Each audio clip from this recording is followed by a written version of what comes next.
अस्सलामुअलैकुम, this is Mohsin Mehdi. और ICC international cricket council अपनी ओछे हथकंडों से बाज ना आया। बांग्लादेश क्रिकेट बोर्ड के या बांग्लादेश क्रिकेट टीम को जो सहाफ़ी कवर करते हैं या क्रिकेट कवर करते हैं उनके एक्रीडेशन कैंसिल कर दिए।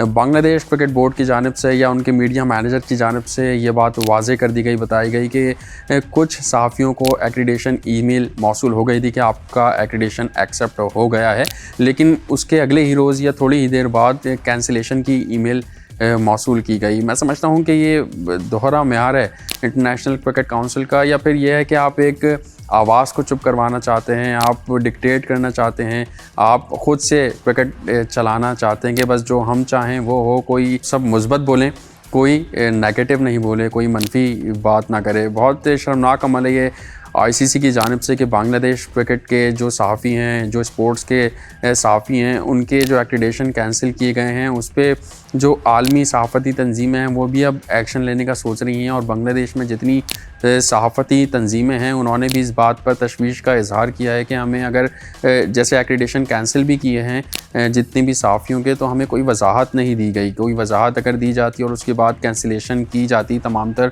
सहाफ़ियों के एक्रीडेशन की, तो ये बात समझ में भी आती कि भाई आपने एक वजह बताई और फिर एक्रीडेशन कैंसिल कर दिए। आप उनके सहाफ़ियों को तो आने नहीं दे रहे इंडिया में मैचेस खेलने, तो अब उनकी टीम को कैसे आप आने देते। जहाँ तक ज़राए बताते हैं वो आईसीसी की जानिब से जब ये प्रेशर गया, ये मुद्दा उठाया गया कि जो मीडिया पर्सनस के एक्रीडेशन कैंसिल हुए हैं, इस पर आवाज़ उठाई गई सोशल मीडिया के थ्रू या आलमी सहाफ़ती तंजीमों ने इस पर बात की, तो अब कहा ही जा रहा है कि आईसीसी ने ये बात दोबारा कही है कि बांग्लादेश की जो सहाफ़ी हैं जो क्रिकेट कवर करना चाहते हैं वो दोबारा से उनका अमल शुरू होगा, उनको दोबारा से मौका दिया जाएगा कि वो एक्रीडेशन का अमल मुकम्मल करें और उसके बाद उनको एक्रीडेशन फ़राहम किए जाएंगे।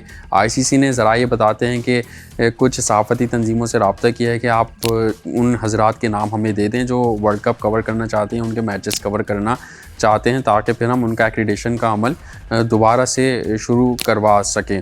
लेकिन ये कैंसिलेशन करना, ये सब करना, ये ज़ेब नहीं देता इन बड़ी तंजीमों को। या जब आप एक पूरी दुनिया की एक क्रिकेट चलाते हैं तो ऐसी छोटी हरकतें जो हैं वो आप पर ज़ेब नहीं देती। लेकिन क्या करें, क्योंकि इसमें जय शाह शामिल हैं, जय शाह भारत से उनका ताल्लुक़ है और जहाँ जहाँ वो जा रहे हैं वहाँ वहाँ भारत का नाम डुबो रहे हैं। जैसे हमने आईसीसी पिछली दफ़ा एशिया क्रिकेट कप में देखा कि वहाँ पर जो है वो भारतीय खिलाड़ियों ने हाथ नहीं मिलाए और मतलब ग्राउंड में नहीं आए मैच के बाद। जो एक तरीक़ा है स्पोर्ट्समैन स्पिरिट के ख़िलाफ़ जो हो सकता है वो भारत करने पर मजबूर है या करता चला जा रहा है, ये परवाह किए बगैर कि उसकी कितनी बेइज्जती हो रही है पूरी दुनिया में, आलमी दुनिया में। इसी तरह जैसन गिलस्पी हैं, ऑस्ट्रेलियन फास्ट बॉलर हैं, पाकिस्तान के कोच भी रह चुके हैं, उन्होंने इस पूरे मामले पर लबकुशाई की तो उन पर सोशल मीडिया पर ऐसा दबाव पड़ा कि उनको अपना ट्वीट डिलीट करना पड़ गया।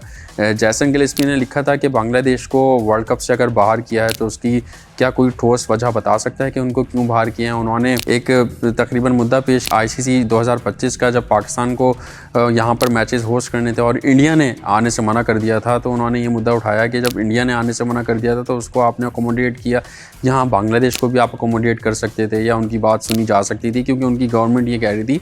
बांग्लादेश क्रिकेट बोर्ड खुद ये बात नहीं कह रहा था, और जो गवर्नमेंट कहती है क्रिकेट बोर्ड जिस मुल्क का भी हो उसको वो बात माननी पड़ती है। तो जैसन गिलस्पी ने ये सच लिखा तो तमाम ही सारे सोशल मीडिया पर उनको गालम गलोच करने लगे। जब उनसे पूछा गया भाई आपने अपना ट्वीट क्यों डिलीट किया, तो उन्होंने कहा कि मुझे बहुत हर्ज सराई का सामना करना पड़ा भारतीय फैंस की जानिब से, तो मुझे मजबूरन ये ट्वीट डिलीट करना पड़ा। लेकिन ये सच है, इसको कोई दबा नहीं सकता, कोई छुपा नहीं सकता। तो ये आज हमने बात की है आईसीसी के मुद्दे पर। साथ साथ कुछ बात करते हैं पाकिस्तान अंडर 19 की। सुपर 6 में पाकिस्तान अंडर 19 ने न्यूजीलैंड के ख़िलाफ़ शानदार मैच खेला। पहले बैटिंग की न्यूजीलैंड ने 110 पर ढेर किया पूरी टीम को। हमारे नौजवान फास्ट बॉलर्स ने, अली रज़ा की अगर बात करें तो एक बार फिर शानदार कारकर्दगी उन्होंने दिखाई। बॉलिंग में 3 विकेट्स हासिल की।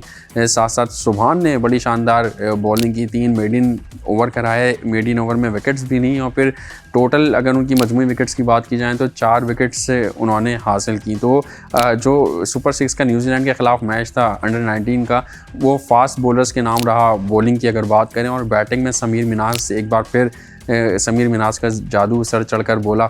50 से ज़ायद रन उन्होंने स्कोर किए, बड़े शानदार चौके छक्के लगाए और अपनी टीम को फतह के किनारे पहुंचाया। तो पाकिस्तान क्रिकेट टीम का सफ़र अब तक शानदार रहा है। अंडर 19 क्रिकेट टीम में सुपर 6 के मरहले में फतह हासिल की है। उम्मीद यही करते हैं कि आगे आने वाले मैचेस में भी Pakistan cricket team, under 19 cricket team अपनी फतवाहत का सिलसिला जारी रखेगी। मोहसिन मेहदी को इजाज़त दीजिए आज की वीडियो में और देखते रहिए न्यूज़ 14।